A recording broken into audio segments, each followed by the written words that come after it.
Akala ng iba kapag abroad ka, marami ka ng pera. Kapag abroad ka, akala nila milyonarya ka na. Karamihan pa naman sa mga madada yung hindi pa nakapagsubok na makapag-abroad. Hindi nila naranasan kung paano tratuhin ng mga amo doon. At ang mas masaklap pa, ang dami nang ang trabaho, ang liit pa ng sweldo. Karamihan pa nagsasabi na, abroad ka naman, bakit wala ka pa rin bahay? Hoy, for your information, napakaliit ng sahod ng isang OFW. Lalong-lalo na kapag meron kang pinapag-aral na kolehiyo. Kahit nga siguro mga estudyante lang ng mga grade 1, grade 2, grade 3, mahirap pa rin kasi syempre araw-araw na baon. Hindi nyo ba alam ng isang OFW, naghihirap pa nga sila magbili ng sarili nilang luho, kahit nga shampoo, sabon, binabudget pa nila.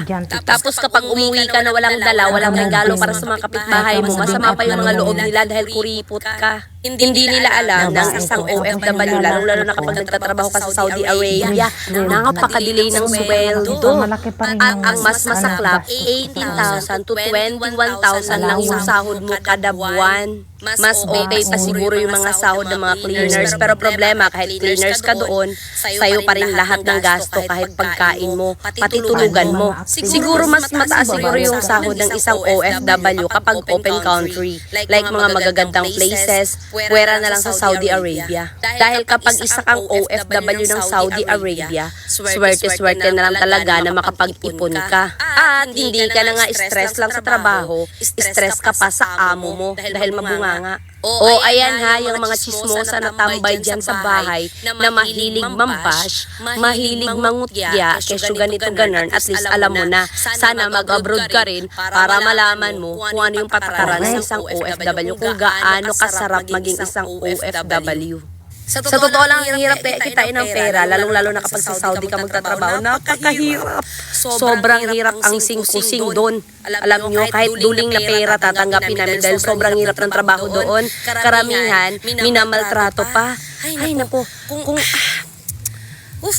ang dami ko na talagang ang dami ko na experience pagdating sa Saudi Arabia. So, napakahirap guys, sobrang pagod. Kaya wag na wag kayong mag-judge porket hindi sila nakabili ng ganito, hindi sila nakapag-ipon. Normal lang yun, natural lang yun. Lalong-lalo na sobrang liit talaga. Ewan ko na lang sana yan yung tutukan ng gobyerno.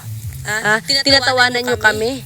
Tinatawanan nyo kami pero malaking tulong yung OFW sa bansang Pilipinas. Okay, kahit napakaraming buhaya, napakaraming kurakot, napakalaking tulong ng mga OFW. Dapat nga, hero yung tawag ninyo, pero karamihan sa inyo, binabash nyo yung OFW. Lalong-lalo na yung mga nagtatrabaho sa bahay. Diyos ko Lord, alam mo naman. Oo na, perfecto na kayo, mayaman na kayo, magaganda na yung bahay ninyo, wala kaming pakialam. Basta kami, buhay kami. Lalong-lalo na kapag may sakit yung mga anak namin, tapos kailangan pa namin magmakaawa sa mga amo namin, para lang padalhan yung pamilya namin.